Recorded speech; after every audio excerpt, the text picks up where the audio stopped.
Et je voudrais que vous soyez attentifs, je ne sais pas combien de temps je pourrais peut-être vous tenir, je ne sais pas. Mais il y a un proverbe qui dit de ne pas donner des perles, je voudrais que vous le dites-le, de ne pas donner des perles aux pourceaux. Vous savez que la parole de Dieu est remplie de perles. La parole de Dieu, elle est vivante, et elle est puissante, et elle est efficace.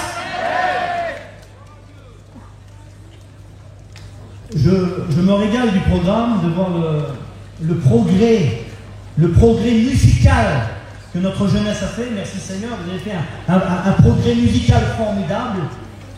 Mais ce que j'aimerais voir maintenant, c'est un progrès spirituel.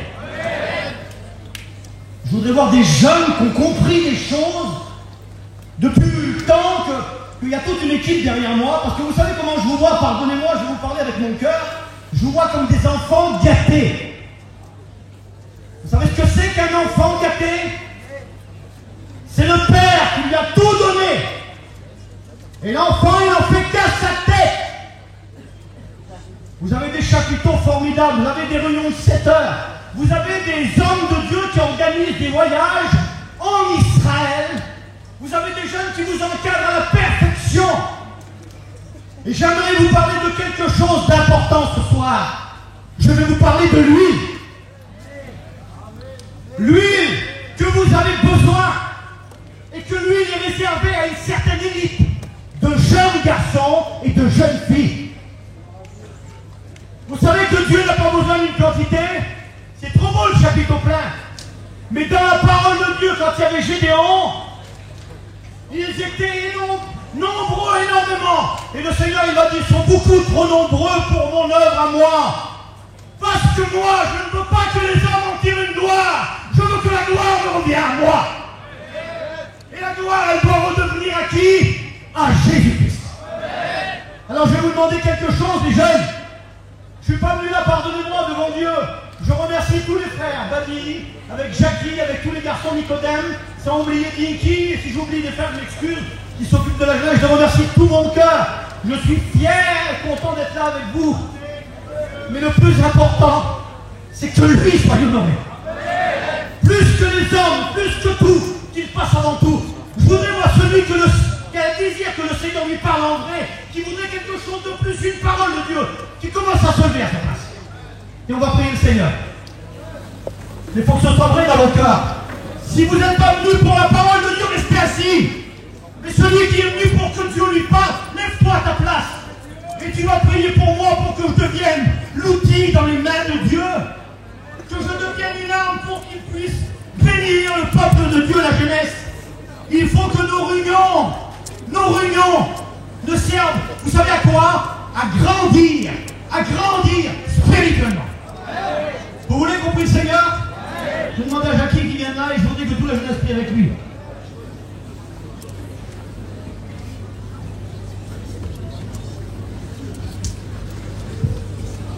On prie ensemble, les jeunes. Nous sommes devant toi. Nous nous attendons à un mot du ciel. Cette huile précieuse, Seigneur, qui fera toute la différence ce soir. Parce que ce n'est pas une réunion de plus dont nous avons besoin. Ce n'est pas d'un message de plus dont nous avons besoin. Ce que nous avons besoin, c'est que le ciel s'ouvre et que ta parole elle descende dans nos cœurs et qui nous pousse à un changement, qui nous pousse à t'aimer, à essayer de comprendre, de mieux faire, de vouloir, Seigneur. Et voilà la volonté de Dieu pour chacun de nous. Et tous ces jeunes qui sont debout devant toi, nous te les présentons avec tous les serviteurs de Dieu, avec ton messager, bénis Maël pour nous. Rappelle-lui sa méditation, qu'il soit l'homme poussé par l'Esprit de Dieu. Seigneur, que l'huile, elle vienne répandre dans nos cœurs tout ce que tu as à nous donner, à ce que nous puissions être remplis de toi, pour ta gloire à toi. Et nous t'en remercions, Jésus. Amen. Voilà. Je ne sais pas si vous savez ce que c'est qu'un super prédateur. C'est peut-être un mot que vous ne connaissez pas, je vais vous en parler tout à l'heure. Il existe des super prédateurs.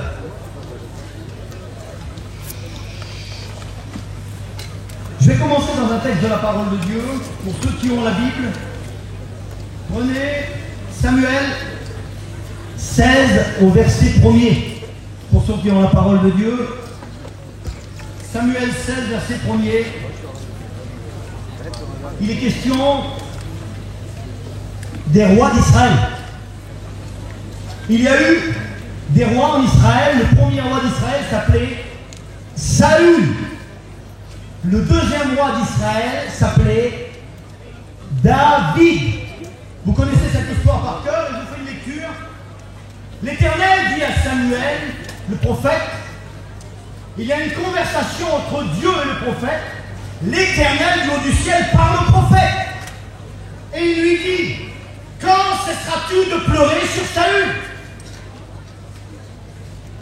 Quand cesseras-tu de pleurer sur Saül?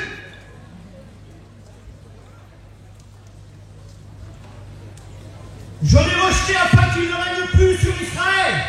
Remplis ta corne d'huile et va, je t'enverrai chez Isaïe, à Bethléem, parce que j'ai choisi quelqu'un d'autre.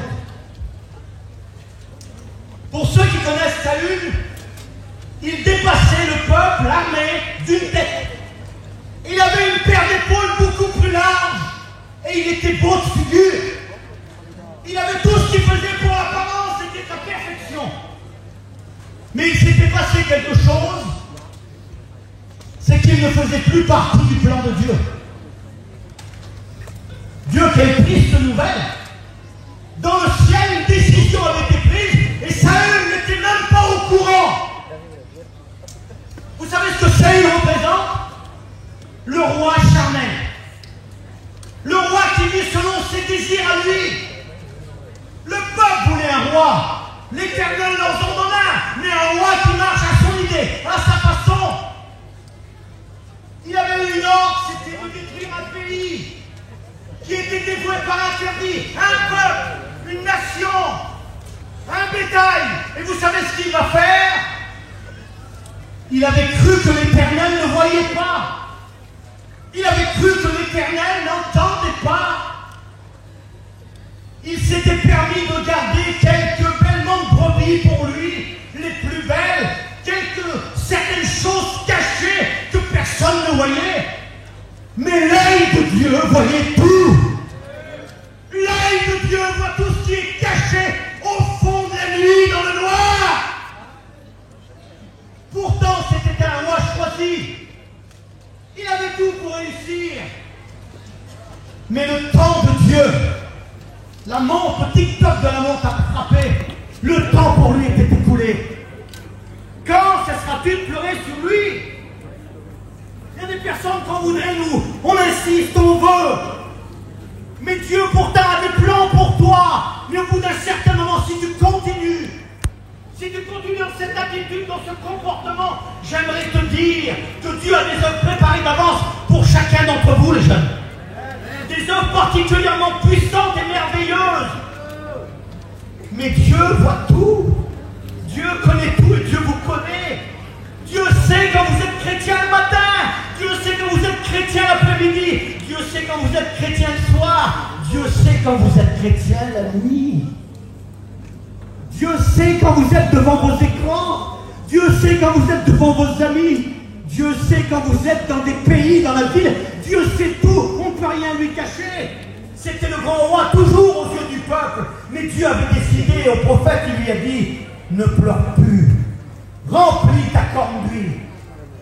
Il y avait de l'huile qui était préparée pour quelqu'un en particulier. C'est extraordinaire quand même. Je ne sais pas de quelle personne vous voudriez y être, mais moi, il y a quelque chose qui m'a touché. C'est que je voudrais vraiment comprendre David. Comment il a fait pour attirer cette attention sur lui, le choix de Dieu. Être choisi de Dieu. Est-ce que ce serait possible ça? D'être choisi de Dieu, d'être un préféré, un chouchou de Dieu? Ce serait possible ça? Mais qu'est-ce que David avait de si particulier? Il y avait un homme qui était plus grand que lui, plus beau que lui, plus large que lui, un combattant, un guerrier. Mais c'était trop tard, la sentence était tombée. L'Éternel dit à Samuel, quand cesseras-tu de pleurer? C'est plus la peine, hein? Vous voyez lui là, vous pensez comme ça, c'est ce que vous voyez à l'apparence.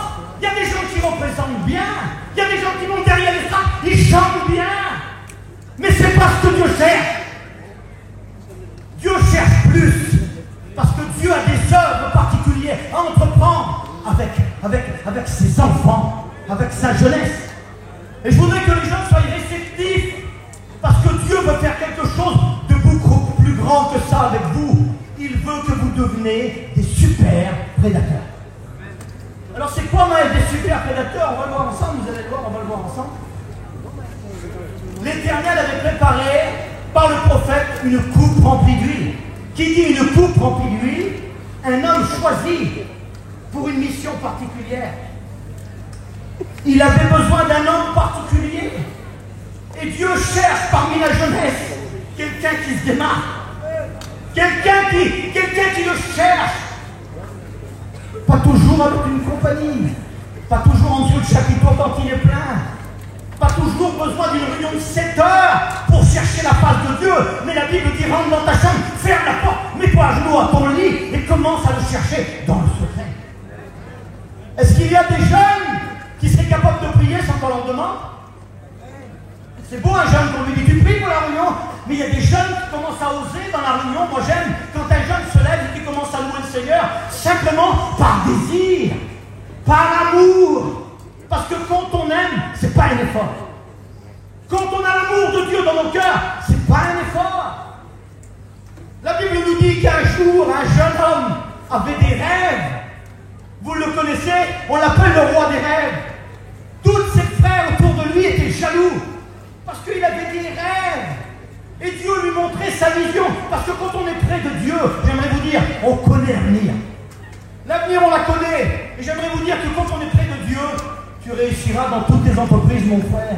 Ma soeur, quand tu es près de Dieu, tu réussiras dans tout ce que tu vas entreprendre. Parce que quand Dieu est dans tes rêves, j'aimerais te dire que tes rêves vont s'accomplir. Vous connaissez l'histoire de Joseph par cœur. Tout va à l'opposé de où il doit aller. Et pourtant, c'est l'œuvre de Dieu. Il y a des jeunes, vous savez, comme Gédéon, comme l'ange approche près de lui et qui lui dit, vaillant héros. Et vous savez ce qu'il lui dit, le jeune Gédéon, il dit, moi, un héros, avec tout ce qui m'arrive, les problèmes, tout ce que je vis, ma famille, tout ce qu'on a perdu. L'ennemi vient dérober, à chaque fois que je suis béni, j'arrive pas à garder. À chaque fois que je me lève, on tombe. C'est ce que Gédéon dit. Mais l'ange de l'Éternel voit en lui quoi? Il voit en lui un vaillant héros. Et j'aimerais te dire que Dieu voit en toi ce que toi tu ne vois pas. Toi tu vois la ruine, toi tu vois la défaite, la déception. Mais Dieu en toi, si tu prends ta véritable nature, il y a un héros dans chaque chrétien et chaque chrétienne. Dites amen les chrétiens. Amen. Vous êtes avec moi? Je continue. Amen. Il existe des super prédateurs. Écoutez, hein, c'est extraordinaire. Il y a des super prédateurs dans l'océan, dans la mer. Il y a des super prédateurs dans l'Amazonie, dans la forêt, dans les bois. Et il y a des super prédateurs dans le ciel. Et j'ai regardé ce que c'est qu'un super prédateur. C'est qui le roi de la jungle? Le lion. Non, c'est pas lui. Non, c'est pas derrière la radio. Mais le lion, c'est un super prédateur parce qu'on l'appelle le roi de la jungle. Et je me suis rendu compte qu'on l'appelle le super prédateur, mais en fin de compte, c'est pas vraiment le super prédateur. Vous savez pourquoi? Parce que le lion, quand il s'approche trop près de l'eau, quand il s'approche trop près des rivières dans les pays étrangers, il y a un animal plus redoutable que lui à chaque coup qu'il extermine, c'est le crocodile. Et il y en a encore un autre super prédateur plus fort que le lion. Je ne peux pas dire que c'est les super prédateurs, les autres qui roulent le crocodile. Mais il y en a un, c'est le bulle d'Afrique. Il est plus fort que le lion et il le tue aussi. Il y a aussi un super prédateur dans l'océan. Je ne sais pas si vous connaissez son nom. S'il y en a peut-être des malins qui savaient son nom, dites-le-moi. Il s'appelle le grand requin blanc. Le grand requin blanc, quand on lit dans les mers, ce serait lui le roi. Mais on s'est rendu compte que ce n'est pas vraiment lui, le chef de la mer. Vous savez, c'est qui le chef de la mer? Je ne pourrais pas vous dire encore si c'est vraiment lui, mais une chose est sûre, c'est que les orques font fuir les requins. C'est les orques, quand les orques arrivent, le requin prend sa fuite et il se barre. Parce que pourquoi? Les orques sont beaucoup plus forts. Mais il y en a un qui est plus puissant que tout, et qui est le maître du ciel, et qui est réellement un super prédateur. Devinez c'est lequel? Je vous laisse deviner. C'est l'aigle royal. Et c'est là que je voulais vous emmener. Je voudrais vous parler de l'aigle royal. J'ai écouté cette histoire un jour et j'en ai fait un message dessus. Écoutez-moi bien. Essayez d'être attentif. Encore 5 ou 10 minutes et après j'arrête. J'ai écouté l'histoire un jour. Écoutez. C'était un fermier qui se promenait dans les montagnes. Il avait une petite ferme et il élevait un poulailler. Dans ce poulailler, il y avait toutes sortes de poules avec des œufs et il en faisait son commerce. Il les nourrissait, il les élevait, mais c'était pour gagner son argent. Et vous savez qu'une poule, où elle finit au restaurant dans un plat ou sur la grille. Ça, c'est le destin de la poule. L'histoire nous dit qu'un jour, ce fermier va commencer à monter dans les montagnes. Et en se promenant, on imagine ce fermier, je ne sais pas s'il avait un chapeau, une canne ou des sabots, bref, mais je l'imagine en train de marcher dans les chemins, dans les forêts. Il va apercevoir sur la crête d'une montagne, sur un rocher, un nid d'aigle royal. L'histoire nous dit que cet homme va récupérer un œuf. Cet œuf était plus grand qu'un œuf de poule, il ne fait pas la même taille. Mais il ne sait pas pourquoi, l'idée lui vient dans l'esprit, ça lui passe dans la tête, il récupère l'œuf d'aigle. Et il va prendre direction chez lui. Quand il va descendre, il va arriver dans sa petite ferme, il y a tous ces petites poules qui sont en train de tourner autour là. Alors les poules, évidemment, ils se ressemblent tous. Ils se déplacent pareil.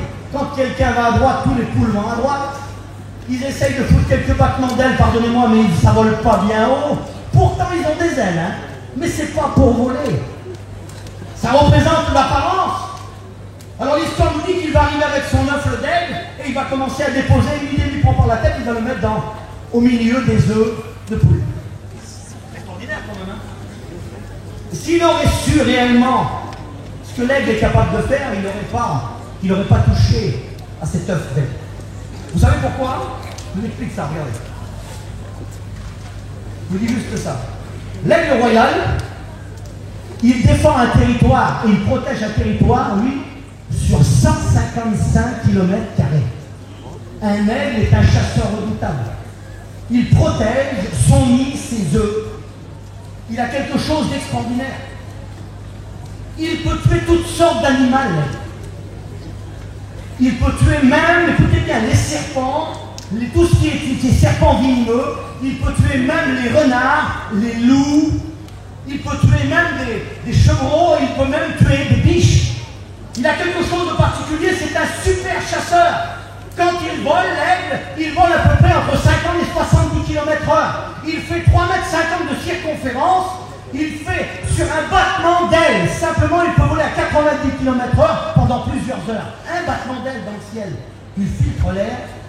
Pour atteindre une proie, il peut monter à 6 km et redescendre à 320 km/h. Avec son bec, il est capable de casser la colonne vertébrale de ses proies. Il les prend avec ses serres et il a un pouce qu'on appelle l'aguila. Il transperce ses proies et il les serre. Ils sont détruits avant l'atterrissage.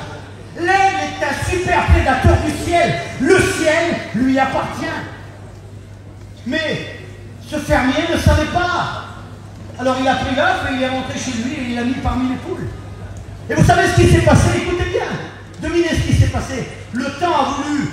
Ce qui arrive, c'est que les poules ont couvé ces petits œufs et ils ont tous éclore au fur et à mesure. Et l'histoire nous dit qu'au bout d'un certain moment, le petit aigle a sorti la tête de l'œuf.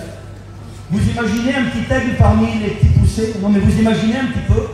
Il dépassait les poussées de ça, il avait un bec beaucoup plus long que ça. Ses pattes étaient beaucoup plus longues. Il était un chasseur redoutable.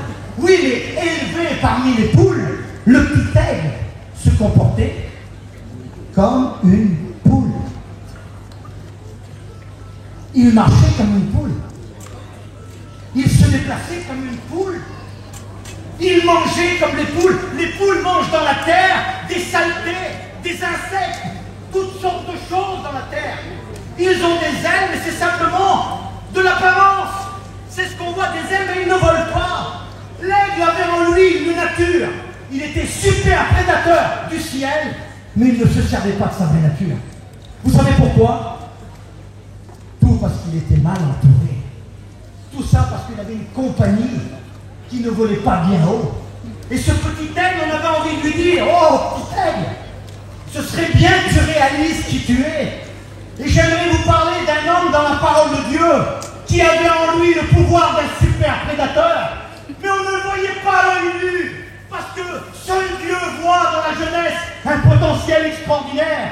Il y a un des deuxièmes rois d'Israël qui arrive, mais il est où, Seigneur? Il est où celui-là? Pendant ce temps-là, il n'est pas sur l'estrade, hein. C'est pas un super musicien, il n'a pas la voix que tout le monde en parle. Mais la Bible nous dit qu'au bout d'un certain moment, Dieu cherche un homme. Dieu cherche un jeune, une jeune fille, un jeune garçon, quelqu'un qui a une nature particulière, qui est prêt à revêtir sa véritable nature.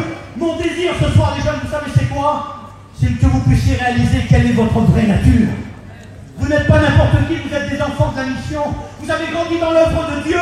Pardonnez-moi la jeunesse. Il y a certains jeunes, vous êtes au réunion de 7 heures, vous êtes les plus bénis du monde. Vous êtes au réunion de 10 heures, vous êtes merveilleux, vous chantez merveilleusement bien.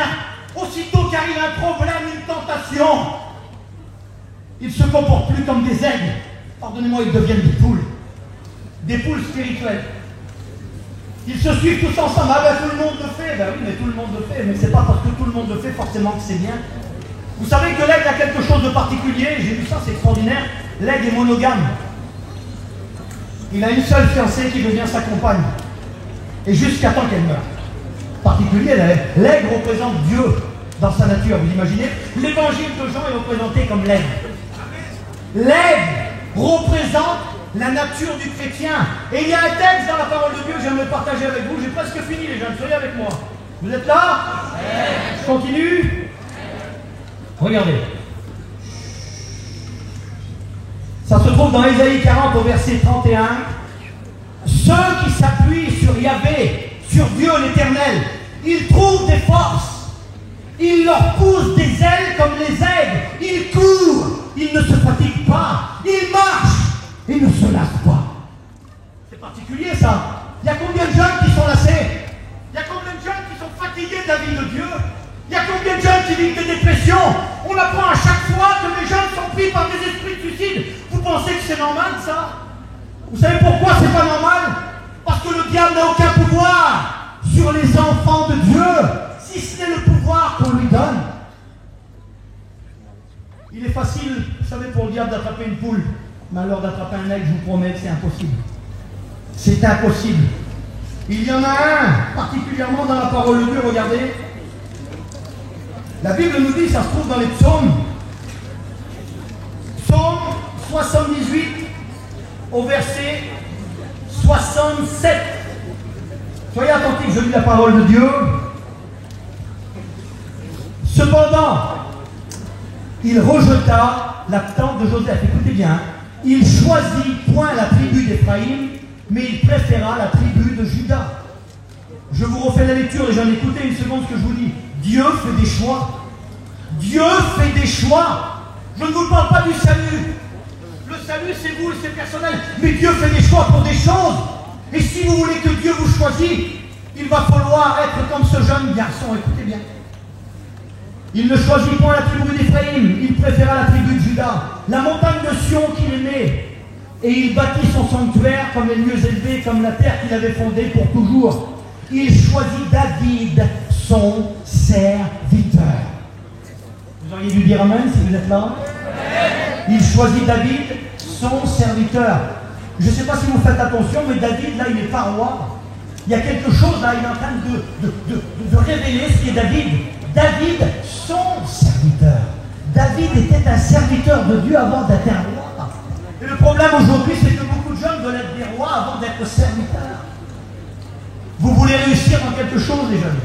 Vous voulez chanter, bénir le peuple. Vous voulez jouer de la guitare, faire des cantiques. Vous avez un rêve de monter des chorales, faire des CD. Je vous le dis, avant de monter une estrade, avant de monter un CD, avant de monter une chorale, commencez à descendre à genoux dans votre chambre, à passer un moment à vous avec Dieu. Dans la prière, dans l'adoration et dans la louange. Commencez à rentrer en communion avec une véritable intimité. Et quand Dieu va commencer à vous parler, et que vos yeux vont commencer à vous remplir de larmes, votre cœur va gonfler, et vous allez ressentir l'onction de Dieu couler dans vos vies. Et quand vous montrez derrière, peu importe la voix. Vous savez, il y en a qui disent ça des fois. Trop de cantiques dans les réunions, mais pardonnez-moi, mais c'est pas qu'il y ait trop de cantiques. C'est pas qu'il y a trop de cantiques. Vous savez ce qu'il faisait David? Avec une harpe, il faisait fuir Satan. Avec une harpe, il faisait fuir le démon.